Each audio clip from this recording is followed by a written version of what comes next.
नमस्कार, मैं हूं दिव्या अग्रवाल और आप देख रहे हैं न्यूज 24 की खास पेशकश प्रगतिशील महाराष्ट्र। आज हम आपको बताएंगे कैसे महाराष्ट्र में विकास की नई राहें खुलती दिख रही हैं। विजन डॉक्यूमेंट 2047 के जरिए राज्य ने भविष्य की योजनाओं का रोड मैप तय किया है, तो किसानों को मिलने वाली आर्थिक मदद सीधे खातों में पहुंची। सबका विश्लेषण एक ही मंच पर। तो चलिए शुरू करते हैं आज का खास प्रगतिशील महाराष्ट्र। मुख्यमंत्री देवेंद्र फडणवीस की अध्यक्षता में विजन डॉक्यूमेंट 2047 की प्रस्तुति की गई। विकसित महाराष्ट्र 2047 के लिए तैयार हो रहे इस विजन डॉक्यूमेंट में जल, ऊर्जा, शिक्षा, उद्योग सहित विभिन्न क्षेत्रों के लिए भविष्य की नीति का रोड मैप तैयार किया गया।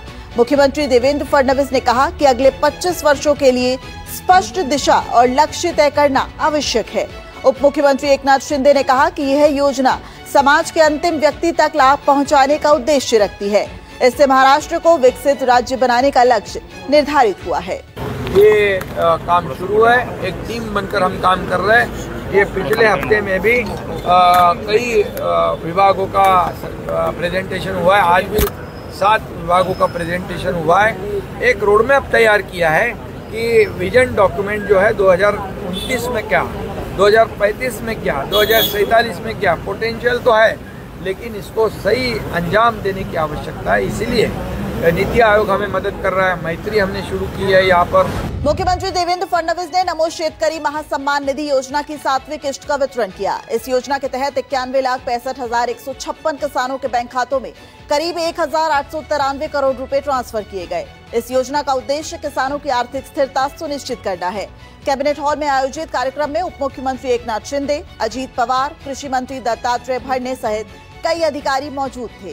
किसानों के खातों में एक क्लिक से राशि जमा कराई गई। आज मंत्रिमंडळ बैठकीनंतर शेतकऱ्यांच्या खात्यामध्ये आपला नमो शेतकरी महासन्मान योजनेचा जो हप्ता आहे तो जमा करण्याकरता आपण कार्यक्रम केला आणि एका क्लिकवर हे पैसे आता जमा झालेले आहेत। मुख्यमंत्री देवेंद्र फडणवीस और केंद्रीय मंत्री मनोहर लाल खट्टर ने नासिक में सीपीआरआई क्षेत्रीय परीक्षण प्रयोगशाला का उद्घाटन किया। अब उद्योगों को उपकरण परीक्षण के लिए बाहर नहीं जाना पड़ेगा, इससे निवेश को बढ़ावा मिलेगा। फडणवीस ने कहा कि महाराष्ट्र को इलेक्ट्रिक वाहन राजधानी बनाने के लिए ईवी परीक्षण सुविधा विकसित की जाएगी। महाराष्ट्र ने ऊर्जा क्षेत्र में एक बड़ी छलांग लगाई है और पिछले 3 वर्षों में 45,000 मेगावाट क्षमता सृजित करने का कार्य शुरू कर दिया है। साथ ही 2025 से 2030 के बीच हर साल बिजली दरों में 2% की कमी करने का लक्ष्य भी रखा गया है। मुख्यमंत्री देवेंद्र फडणवीस की उपस्थिति में महाराष्ट्र सरकार ने 1,08,599 करोड़ रुपए के निवेश के लिए समझौता ज्ञापन साइन किए। बड़े स्तर पर हो रहे इस निवेश से 47,000 से ज्यादा रोजगार का सृजन होगा। इसमें ठाणे में लोरा डेवलपर्स का ग्रीन डेटा सेंटर, नागपुर में रिलायंस का खाद्य उत्पादन यूनिट, अडानी ग्रुप का ऊर्जा प्रोजेक्ट और नंदुरबार में पॉलीप्लेक्स का निवेश शामिल है। लोरा डेवलपर्स 30,000 करोड़ का ग्रीन डेटा सेंटर बनाएगा, जिससे 6,000 रोजगार मिलेंगे। वहीं अडानी एंटरप्राइजेस 70,000 करोड़ का ऊर्जा प्रोजेक्ट शुरू करेगा, जिससे 30,000 रोजगार सृजित होंगे। मुख्यमंत्री फडणवीस ने कहा कि इन निवेशों से महाराष्ट्र डिजिटल और ऊर्जा क्षेत्र में अग्रणी बनेगा। राज्य की औद्योगिक क्षमता और तकनीकी विकास को नई गति मिलेगी। मुख्यमंत्री देवेंद्र फडणवीस की अध्यक्षता में वैनगंगा नलगंगा नदी जोड़ परियोजना की प्रस्तुति बैठक मुंबई में हुई। परियोजना के तहत लगभग 426 किलोमीटर नहरें और पाइपलाइनें बिछाई जाएंगी। गोसीखुर्द बांध से पानी बुल्ढाना जिले की नलगंगा तक पहुंचाया जाएगा।